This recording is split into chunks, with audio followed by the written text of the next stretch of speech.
নবম শ্রেণীর second summative সিলেবাসে সত্যজিৎ রায় রচিত যে প্রফেসর শঙ্কুর ডায়েরি তার করভাস অংশটি রয়েছে। তো এই ভিডিওতে আমি করভাসের বিষয়বস্তু এবং সেখান থেকে যে শর্ট প্রশ্নগুলো সেগুলো আমি আলোচনা করব। তো সংক্ষেপে করভাসের বিষয়বস্তু সম্পর্কে একটু বলে রাখি। শঙ্কু এর আগে নানান ব্যাপার নিয়ে গবেষণা করেছেন, তিনি অনেক কিছু আবিষ্কার করেছেন। তো তার মধ্যে এই ব্যস্ততার মধ্যে তিনি পাখি সম্পর্কে গবেষণা করতে পারেননি। তো পাখি সম্পর্কে তার ধারণা একটু অন্যরকম ছিল। তিনি ভাবতেন যে পাখিকে ভাষা শেখালে, কথা শেখালে সে শিখে যায় পাখি, কিন্তু কথার মানে বোঝে না। কিন্তু এই ধারণা শঙ্কুর হঠাৎ করে একদিন বদলে গেল। তিনি একদিন দুপুরবেলা স্কুল থেকে ফিরেছেন, ফেরার পর তার মা তাকে মোহনভোগ এনে দিয়েছেন খাওয়ার জন্য, এবং তিনি খেতে খেতে হঠাৎ করে শুনলেন তার বাড়িতে যে ময়না পাখিটি ছিল, যাকে তিনি প্রায় 100টিরও বেশি বাংলা শব্দ শিখিয়েছিলেন, সেই পাখিটি হঠাৎ করে ভূমিকম্প ভূমিকম্প বলে চেঁচিয়ে উঠল। শঙ্কু ভাবলেন কি না, পাখিটি হয়তো ভূমিকম্প শব্দটা কোথাও শিখেছে, কিন্তু পরে তার সেই ভ্রম বদলে যায়। পরের দিন খবরের কাগজে বেরোয় যে সিসমোগ্রাফ যন্ত্রে হালকা কম্পন অনুভূত হয়েছিল। তখনই তিনি বুঝতে পারলেন যে না, পাখি কথার শুধু বলতে পারে না, কথার মানেও বোঝে। তো এরপরেই শঙ্কু পাখি নিয়ে একটু আগ্রহী হন। তার সঙ্গে আরও একটা কারণ ছিল, তা হলো এতদিন নিউটন পাখি পছন্দ করতো না, কিন্তু এইবার হয়তো নিউটনের বয়স বেড়েছে, অর্থাৎ শঙ্কুর যে পোষা বিড়াল নিউটন, তার বয়স বেড়েছে বলে সে পাখি সম্পর্কে একটু উদাসীন। তো তাই শঙ্কু পাখি নিয়ে আগ্রহ প্রকাশ করেন এবং পাখি নিয়ে গবেষণার কথা তিনি ভাবেন।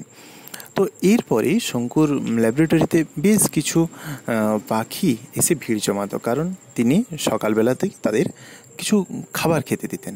তো এর মধ্যে বুলবুলি, শালিক, চড়ুই সব পাখির মধ্যে যে পাখিটি শঙ্কুর বেশি নজর কাড়ত তা হলো একটি কাক। তো কাকটিকে শঙ্কু চিনে ফেলেছিলেন, কারণ হচ্ছে কাকটির চোখের নিচে একটা সাদা বিন্দু ছিল। তো সেই কাকটি অন্যান্য পাখিদের থেকে একটু আলাদা। সে সেখানেই থাকতো, শুধুমাত্র রাত হলে শঙ্কুর বাগানে উড়ে যেত একটি গাছে থাকার জন্য।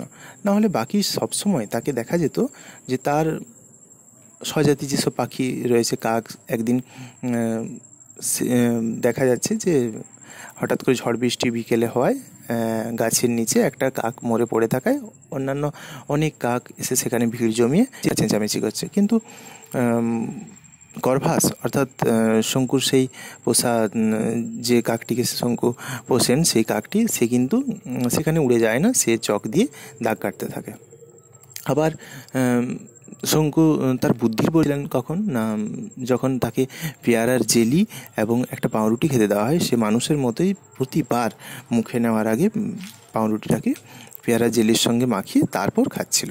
তো এইভাবে শঙ্কু সেই কাকটিকে শিক্ষা দেওয়ার কথা ভাবেন, এবং তিনি তার জন্য অর্নিথন নামে একটা পাখি পড়ানোর যন্ত্র আবিষ্কার করেন। যে যন্ত্রটি দুটি অংশ থাকবে, এবং তার মধ্যে একটি অংশে থাকবে খাঁচার মধ্যে পাখি এবং অন্য অংশটিতে থাকবে যন্ত্র, এবং সেই যন্ত্র থেকে তার চালিত হবে পাখির মস্তিষ্কে।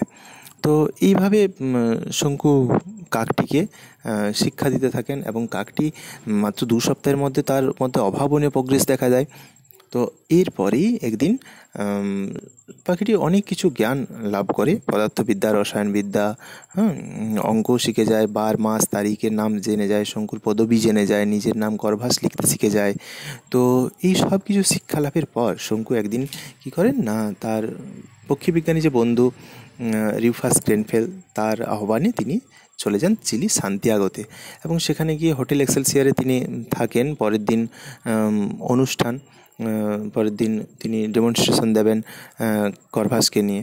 তো করভাস এদিকে মোটামুটি শিক্ষিত মানুষের বুদ্ধি তার মধ্যে চালিত হয়েছে, তাই শঙ্কু তাকে নিয়ে আগাগোড়া একটা প্রবন্ধ লিখেছেন। সেই প্রবন্ধটি তিনি পাঠ করবেন এবং করভাসকে নিয়ে তিনি প্র্যাকটিক্যালও সেখানকার মানুষজনকে দেখাবেন। তো তিনি 1 ঘন্টা ধরে সেই বক্তৃতা দেন এবং তারপর যখন কাককে তিনি সেখানে উপস্থাপন করেন তখন সবাই দেখে অবাক হয়ে যায় এবং তার মাঝখানে কাক তোমাশাকা মরিমতরকে অপমানে ফেলে দেয়। কারণ তোমাশাকা মরিমতর যখন অনেকক্ষণ ধরে বক্তৃতা দেওয়ার পর হঠাৎ করে একবার খেই হারিয়ে আমতা আমতা করছিল, তখন কাক যেন ঠোঁট তালি দিয়ে ওঠে, তাতে লোক সবাই হো হো করে হেসে ওঠে। তো এইরকম কাক সম্পর্কে অনেক কিছু ঘটনা দেখে সবাই খুব উৎফুল্ল হয়ে ওঠে। তো তার পরের দিনই কোরিয়েরে দেল সান্তিয়াগো নামে যে পত্রিকা, সেই পত্রিকাতে প্রথম পৃষ্ঠাতেই কর্ভাসের ছবি সহ একটি খবর বেরিয়ে পড়ে। তো সে সময় সেখানকার এক বিখ্যাত জাদুকর ছিল যে পাখি নিয়ে খেলা দেখায়। তার পাখির মধ্যে এক ঝাঁক শালিক, হামিং বার্ড, তো এই ধরনের অনেক পাখি ছিল। তো সে ভেবে ফেলে, তার নাম হচ্ছে আরগাস। তো সে ভেবে ফেলে যে শঙ্কুর এই পাখিটি যদি সে লাভ করতে পারে তাহলে কী হবে না, তার খেলা আরও জমে উঠবে। সে রোম, মাদ্রিদ, প্যারিস চারদিকে সে খেলা দেখিয়ে বেড়ায়। তো একদিন হঠাৎ করে শঙ্কুর ফোনে ফোন এলো এবং সে দেখা করতে চাইছে রাত্রেবেলা। তখন কর্ভাস কিন্তু ঘুমিয়ে পড়তে চাইছে এবং শঙ্কুও ক্লান্ত, তাই তিনি শুয়ে পড়বেন অন্ধকার করে দিয়ে ঘর। তো তিনি 5 মিনিট চাইলেন শঙ্কুর কাছে, শঙ্কুও বললেন ঠিক আছে, দেওয়া যাবে।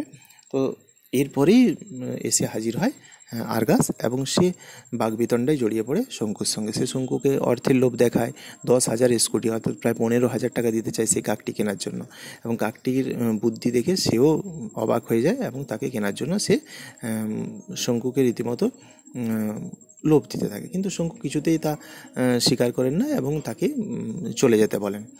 তো পরের দিন শঙ্কু আবার সকালবেলা হাঁটতে বেরিয়েছেন, এমন সময় আরগাস এসে জাদু বলে সে হিপনোটাইজড করে হোটেলের রুম বয়দের সেখান থেকে চাবি নিয়ে সে কর্ভাসকে নিয়ে চলে যায়। এবার শঙ্কু ফিরে এসে সব ব্যাপারটা বুঝতে পেরে তিনি তার বন্ধুকে নিয়ে এবং কারেরাস নামে এক পুলিশ অফিসারকে নিয়ে তিনি খুঁজতে বেরিয়ে পড়েন কর্ভাস এবং আরগাসকে। তো কিছু দূর যাওয়ার পর তিনি অনেক কষ্ট করে যখন খুঁজে পান কর্ভাস এবং আরগাসকে, সেখানে দেখা যায় যে কর্ভাস কী করেছে না, আরগাসের চোখে যে -20 পাওয়ারের চশমা, সেই চশমাটি খুলে অ্যাকেসিয়া গাছে উঠে বসে আছে। চশমা হারিয়ে আরগাস অন্ধ হয়ে পড়েছে এবং সে চারদিকে বন্দুকের গুলি ছুঁড়ছে। তো এমন সময় সেখানে গিয়ে পুলিশ অফিসার সহ যখন শঙ্কু হাজির হলেন এবং তারা যখন বললেন বন্দুক নামিয়ে রাখতে, তখন আরগাস কর্ভাস শঙ্কুকে দেখে গাছ থেকে নেমে এসে সন্তর্পণে সেই চশমাটি গাড়ির উপরে রাখলেন এবং এরপরে শঙ্কু সেই পাখিটিকে নিয়ে চলে আসেন। তো এইভাবে সম্পূর্ণ গল্পটি শেষ হচ্ছে। মাঝখানে আরও অনেক ঘটনা রয়েছে, তো সেটা এত বিস্তারিতভাবে আলোচনা করা সম্ভব নয়। তো আমি ছোট্ট করে বললাম এই ঘটনাটি। তো এবার আমি আলোচনা করব এখান থেকে কিছু শর্ট প্রশ্ন। প্রথম প্রশ্ন হলো, কর্ভাস গল্পটি কত শুরু হয়েছে? উত্তর হচ্ছে 15ই আগস্ট। দ্বিতীয় প্রশ্ন হলো, শঙ্কুর বাড়িতে কোন পোষা পাখি ছিল? উত্তর হবে ময়না পাখি। 3 নম্বর প্রশ্ন, শঙ্কু ময়না পাখিটিকে কতগুলি বাংলা শব্দ শিখিয়েছিলেন? উত্তর হবে 100টিরও বেশি। পাখি সম্পর্কে শঙ্কুর ধারণা আগে কী ছিল? উত্তর হবে পাখি ভাষা বলতে পারলেও ভাষার মানে বোঝে না। পরের প্রশ্ন, নিউটন পাখি সম্পর্কে বর্তমানে উদাসীন কেন? উত্তর হবে তার বয়স বেড়েছে বলে। পরের প্রশ্ন, শঙ্কুর ল্যাবরেটরিতে কোন কোন পাখি আসতো? কাক, চড়ুই, শালিক। সূর্য ওঠার আগে থেকে পাখিরা কেন জানালায় জটলা করত? উত্তর হবে খাবারের লোভে। কোন পাখির বাসা দেখলে অবাক হতে হয়? উত্তর হবে বাবুই পাখির বাসা। অস্ট্রেলিয়ার মেলিফাউল পাখি সম্পর্কে যা জানো লেখো। মেলিফাউল পাখি বালি, মাটি, উদ্ভিজ্জ দিয়ে বাসা বানায় এবং তার মধ্যে এক অজানা উপায়ে 78 ডিগ্রি ফারেনহাইটের উত্তাপ রাখে। তার ফলে কি হয় না, সেই উত্তাপে নিজে থেকেই মেলিফাউল পাখির ডিম ফুটে বাচ্চা বেরোয়, তাদেরকে নিজেদেরকে তা দিতে হয় না। গ্রিপ পাখি সম্পর্কে যা জানা লেখো। গ্রিপ পাখি নিজেরা নিজেদের পালক ছিঁড়ে খায় এবং শাবকদেরও খাওয়ায়। এবং তারা যখন জলে ভাসতে থাকে, যখন কোনো শত্রুর আগমনের খবর পায়, তখন তারা স্পেসিফিক গ্র্যাভিটি কমিয়ে নিজের শরীর থেকে সমস্ত বাতাস বের করে তারা গলা পর্যন্ত জলে ডুবে থাকে। কোন পাখির দিক নির্ণয় ক্ষমতা বেশি? উত্তর হবে যাযাবর পাখি। কোন পাখির শিকার করার ক্ষমতা বেশি? উত্তর হবে ঈগল, বাজ।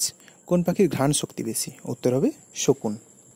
শঙ্কুরেটিতে কোন কোন পাখি ভিড় করে? উত্তর হবে কাক, চড়ুই, শালিক, বুলবুলি, টিয়া। শঙ্কুর পাখি পোড়ানোর যন্ত্রটি কেমন? পাখি পোড়ানোর যন্ত্রটিতে দুটি অংশ থাকবে, একটি অংশে পাখি থাকবে এবং অপর অংশে যন্ত্র থাকবে, এবং সেই যন্ত্র থেকে পাখির মস্তিষ্কে বুদ্ধি চালিত হবে। যন্ত্রটির নাম হর্নিথন যন্ত্র। কোন পাখিটি শঙ্কুর দৃষ্টি আকর্ষণ করেছিল? উত্তর হবে একটি সাধারণ কাক। কাকটিকে শঙ্কু কীভাবে চিনেছিলেন? তার কাকটির ডান চোখের নিচে একটি সাদা ফুটকি অর্থাৎ বিন্দু ছিল, তা দেখে শঙ্কু তাকে চিনেছিলেন। কাকটিকে শঙ্কু কেন হুস হুস করে তাড়িয়েছিলেন? কাকটি একদিন একটা মাচিস থেকে একটা কাঠি বের করে ঠোঁট দিয়ে সে মাচিসের সাইডে ঘষছিল, তা দেখে শঙ্কু তাকে তাড়িয়েছিলেন।